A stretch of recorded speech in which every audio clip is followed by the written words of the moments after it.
E aí? Quem tá falando aqui é o Facínora, e neste episódio da nossa série Cine Clube Bolonha de Cinema, que é a respeito de filmes e produtos relacionados, eu vim trazer os top 5 filmes de 2024 que eu separei aqui. É uma lista pessoal, não é objetiva, inclusive eu não levei em consideração termos tipo assim, se fez sucesso de crítica, se foi bem na bilheteria, são apenas filmes aí que eu acho que, a não ser que você tenha um péssimo gosto, você não vai passar raiva, você vai assistir, você pode até não gostar tanto, mas você vai falar, de boa.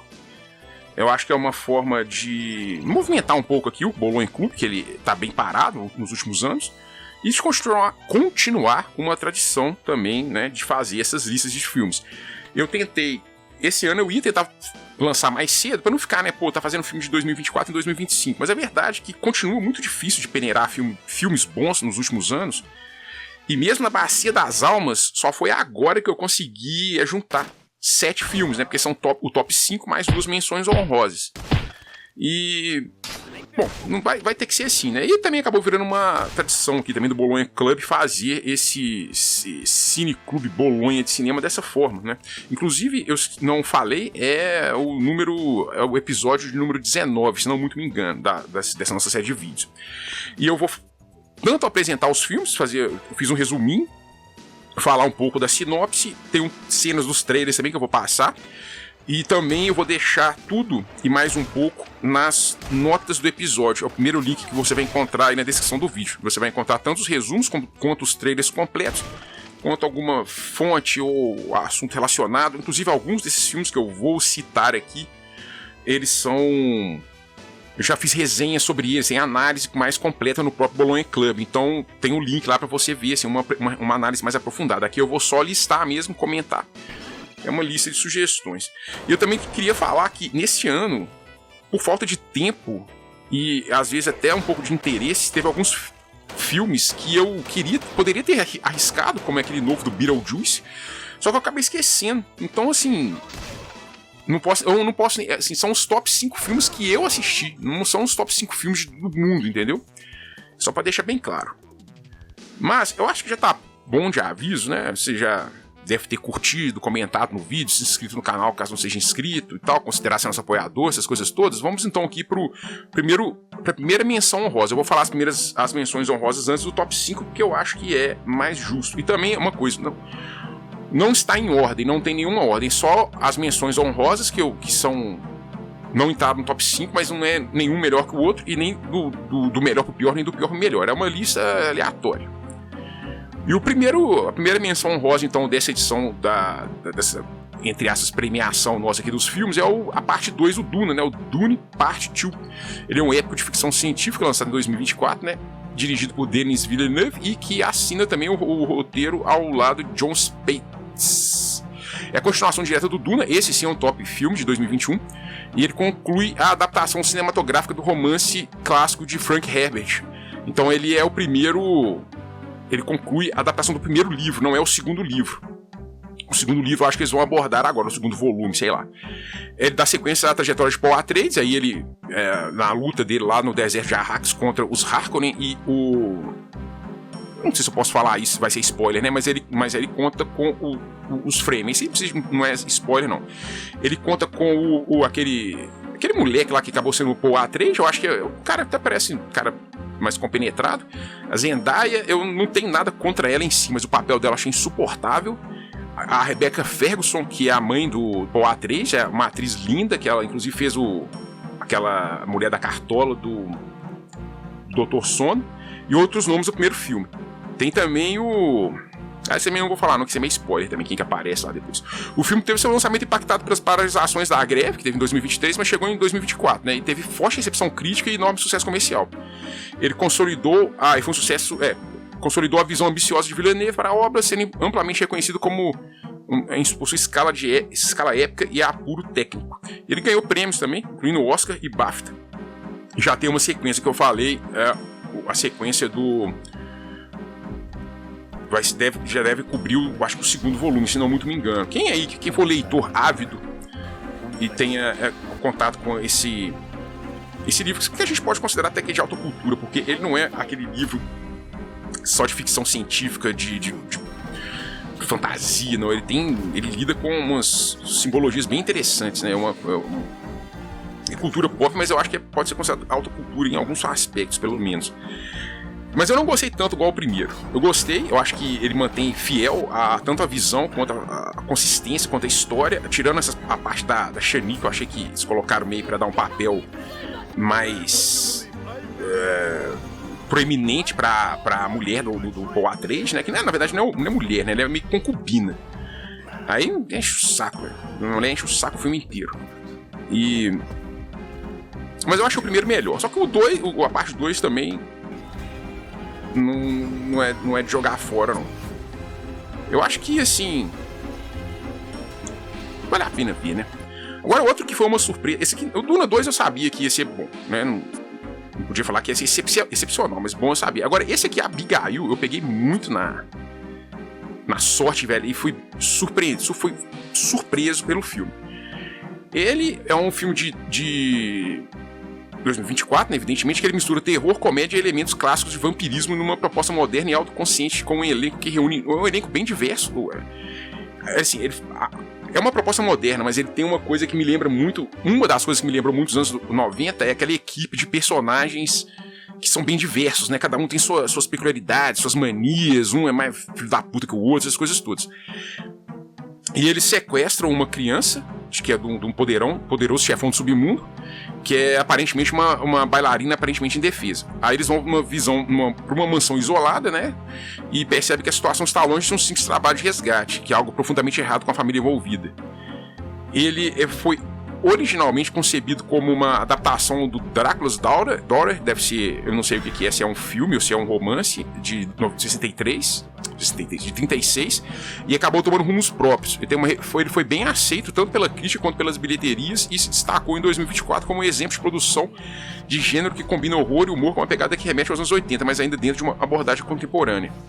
Há também destaque para violência, tem muitas cenas de violência, de gore, e eu não sei dizer assim se todas são de efeitos práticos, com certeza deve ter usado tipo CGI para dar alguma ajustada, né, no mínimo, mas a impressão que eu tive é que a maioria dos efeitos são efeitos práticos.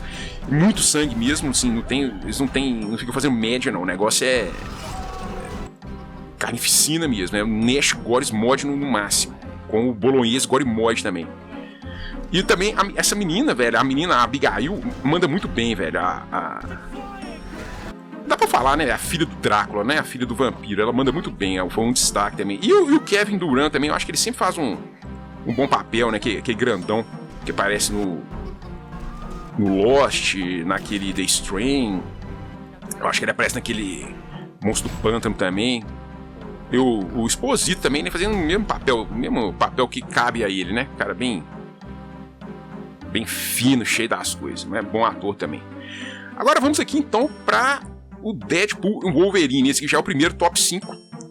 Eu pensei em colocar ele como menção honrosa em vez do Duna, só que eu lembrei que do Duna 2 a Shani me irritou muito. Já no Deadpool e Wolverine nada me irritou. Não é um filme assim fazendo, nossa, cara, doido demais, mas eu acho que, tendo em vista que, até onde eu sei, é o último produto do MCU que não foi um flop e não foi ridículo até o momento, e também traz muita referência, traz até o Blade, né? O Blade com Wesley Snipes e tal. Eu acho que vale a pena trazer, velho. Assim, eu não tenho loucura com esses filmes, não, mas eu gosto de filme de super-herói.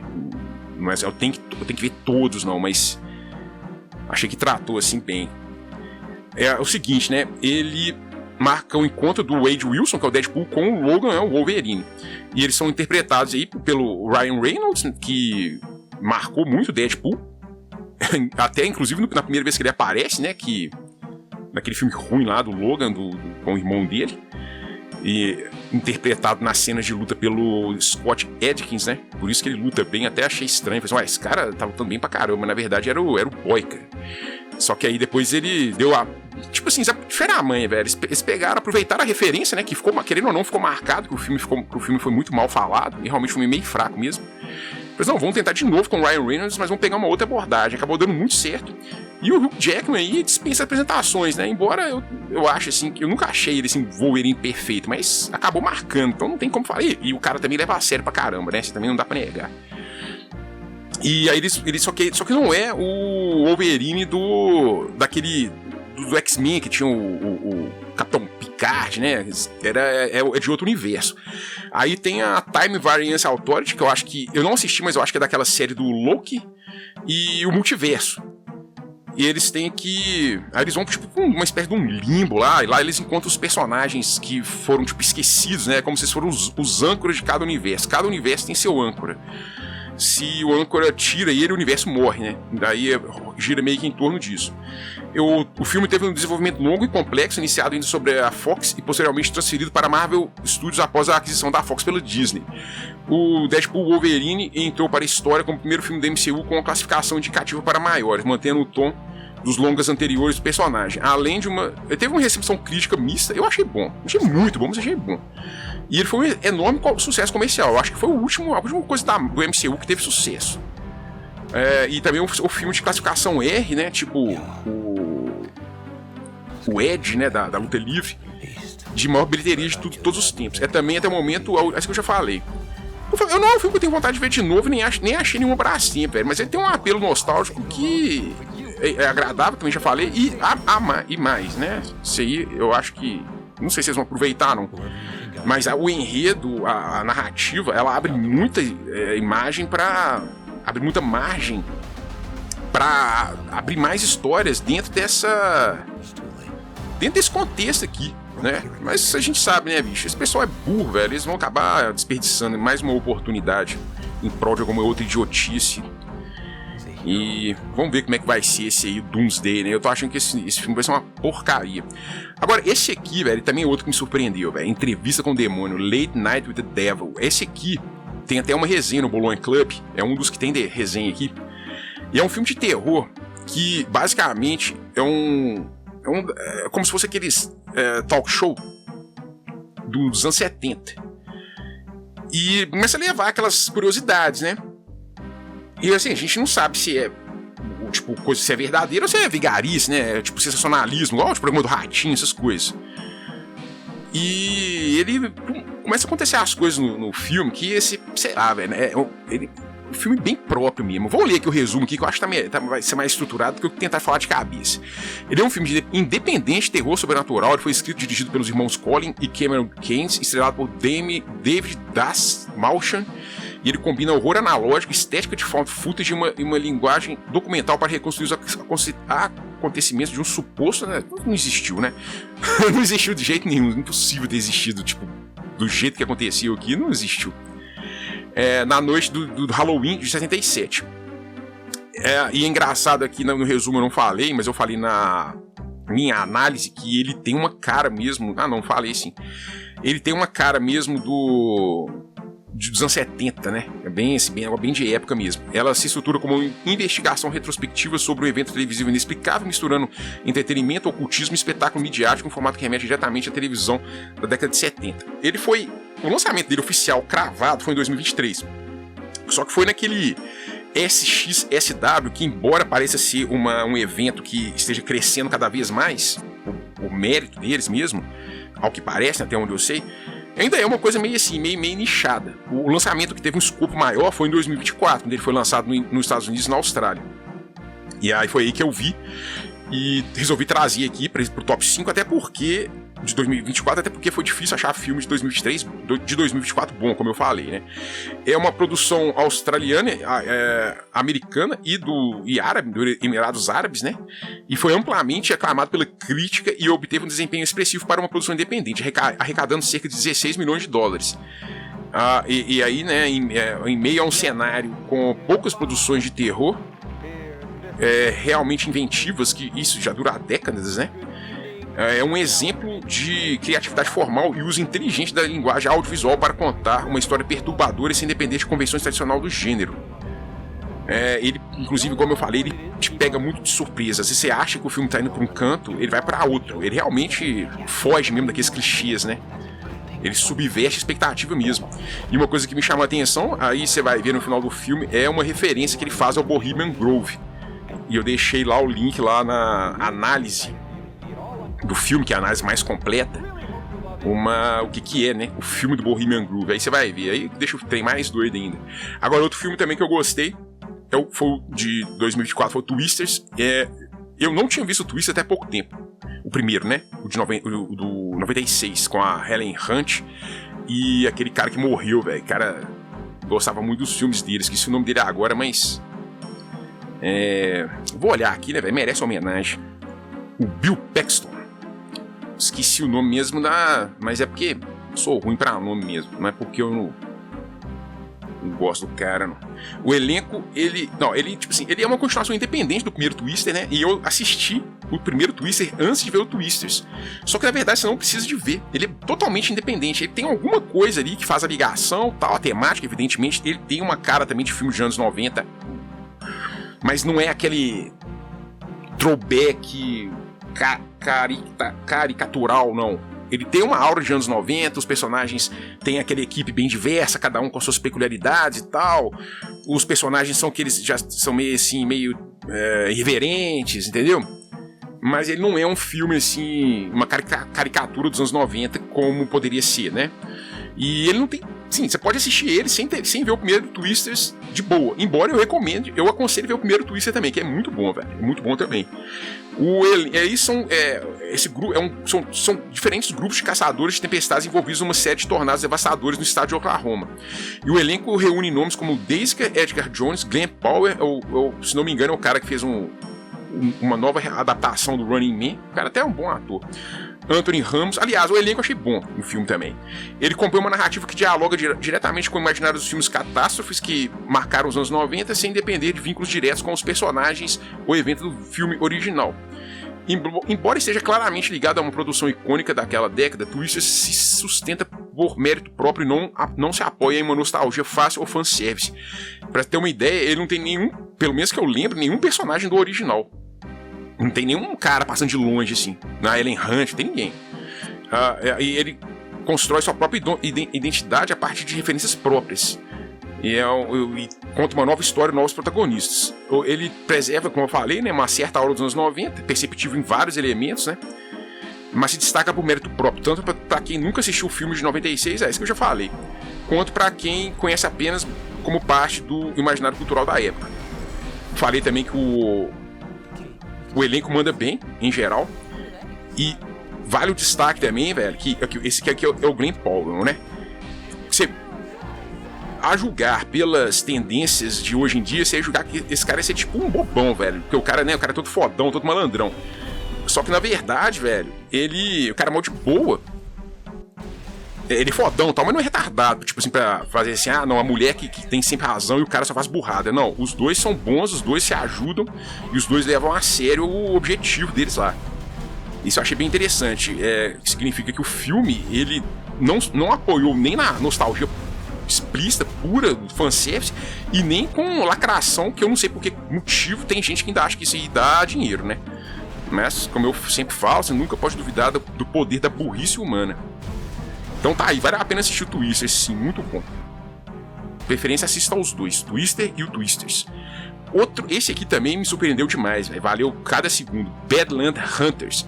Ele é um filme sul-coreano de ação pós-apocalíptica lançado em 2024. Ele foi dirigido por Ryu Min-young, sei lá, em sua estreia como diretor. Ele é uma produção original da Netflix e ele funciona como uma sequência independente de Concrete Utopia. Eu não assisti esse filme, que é 2023.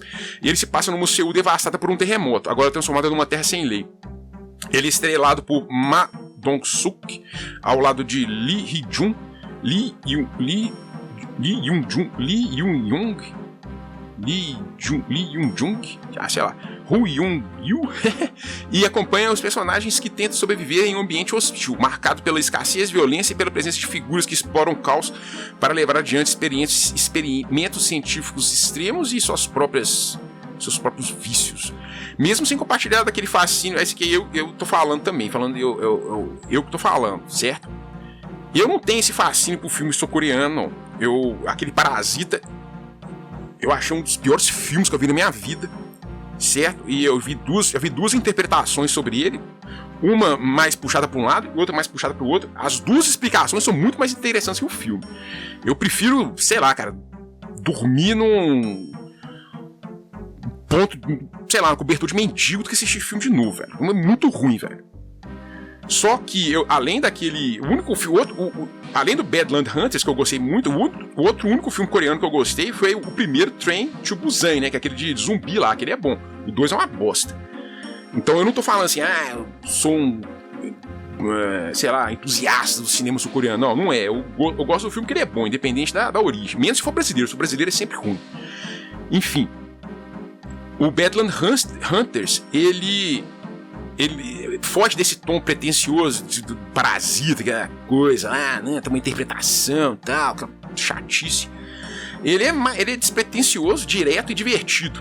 Inclusive, ele me lembrou muito o Bud Spencer e Terence Hill, que a gente chama aqui de Trinity no Brasil, né, desde muito tempo. Trazem pancadaria franca, carisma, senso de justiça e bom humor em meio ao caos. Só que ele se passa, em vez de passar nos cenários do Trinity, né, que desde o Velho Oeste, como cenários mais contemporâneos, ele se passa num lugar pós-apocalíptico, com cientistas malucos e escroques paramilitares e outros à la Mad Max, né, que são aqueles aproveitadores que são tipo vagabundo do fim do mundo, né? Ele é uma ótima pedida para quem quer uma aventura leve, ação sem frescura e sem conversa fiada, e personagens que vencem mais pelo caráter e pelas bordoadas do que por discursos e outras frescuras. É engraçado, eu tô assistindo o filme e tô vendo se esse cara me lembra alguém, né? Esse aqui, ó, seria o Bud Spencer, ó, esse aqui. Eu tô vendo o filme, então esse cara me lembra alguém.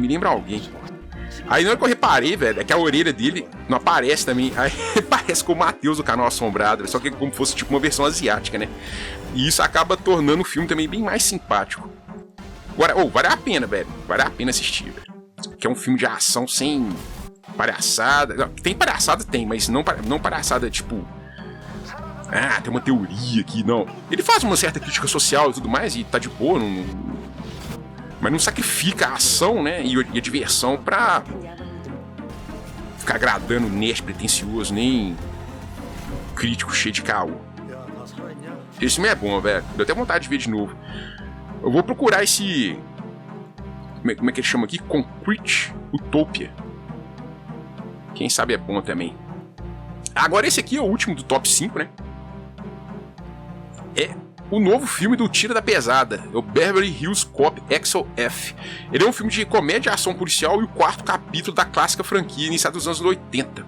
Ele foi dirigido por Mark Molloy, com roteiro assinado por Will Beall, Tom Gormican e Kevin Etten. Ele marca o retorno aí de muito tempo do Ed Murphy ao papel de Axel Foley, ao lado de rostos familiares da série mesmo, como Judy Reinhold, o John Ashton, que morreu tem pouco tempo, Paul Reiser e o Bronson Pinchot, além de novos nomes no elenco. Após décadas em desenvolvimento conturbado, o filme finalmente saiu do papel com a produção de Jerry Bruckheimer e foi lançado diretamente pela Netflix.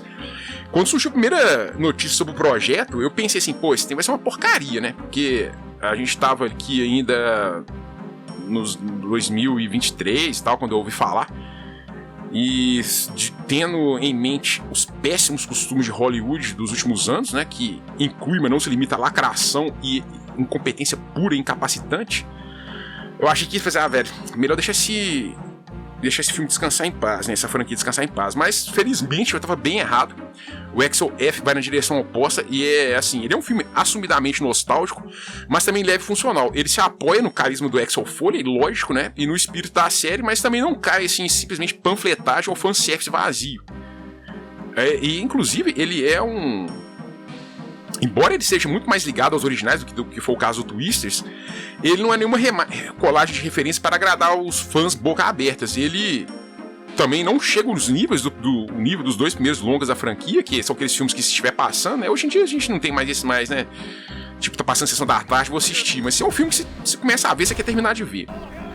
Mas ele funciona muito bem como uma continuação coerente. Ele é um filme mesmo, da série mesmo, é um filme bom, né? Porque eu acho que o terceiro filme foi meio sambado, eu nem lembro o que aconteceu no filme, se é que eu assisti. Mas eu acho que esse aqui, ele é faz bem jus aí a franquia. E eu também acho que ele pode ser considerado uma homenagem aí ao Tira da Pesada, né? Que é um dos maiores nomes aí da cultura pop de todos os tempos, sem dúvida, né? Pelo menos no tocante aí aos cinemas. E não é um filme assim que, e com certeza é mais nostálgico, né? A atuação do Kevin Bacon também merece destaque, velho, ele mandou muito bem. É um filme que você vai... tipo assim, se você viveu aquela época dos anos 80, ou se você é entusiasta, né, viu, você não nasceu, não é daquela época, mas conheceu por saudosistas como nós, você vai gostar do filme com certeza.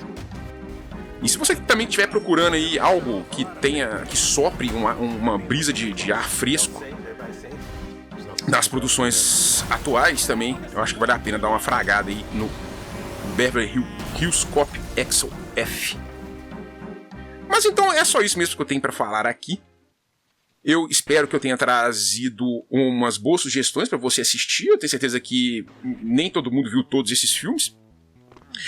E você também poderia me ajudar, né? Curtindo o vídeo, se inscrevendo no canal caso não seja inscrito, compartilhando com a galera, comentando, deixe suas opiniões tanto sobre o vídeo, se você concorda com as bobagens que eu falei aqui ou não, se você quais desses filmes você gostou mais.